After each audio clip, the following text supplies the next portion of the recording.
अखिल भारतीय मराठी पत्रकार परिषदेच्या राज्यस्तरीय बैठकीत संत नागरी शेगाव येथील पुढील राज्यस्तरीय अधिवेशन घेण्याचा निर्णय एकमताने घेण्यात आला। या अधिवेशनाची तारीख लवकरच जाहीर करण्यात येईल अशी घोषणा अखिल भारतीय मराठी पत्रकार परिषदेचे मुख्य विश्वस्त एस.एम. देशमुख यांनी केली।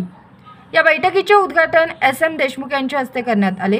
त्यांनी मराठी पत्रकार परिषदेच्या ऐतिहासिक वाटचालीवर प्रकाश टाकत पत्रकारांच्या हक्कासाठी लढणाऱ्या या चळवळीचे महत्त्व अधोरेखित केले। ते म्हणाले की मराठी पत्रकार परिषद ही केवळ एक संघटना नसून पत्रकारांच्या हक्कांसाठी लढणारी चळवळ आहे।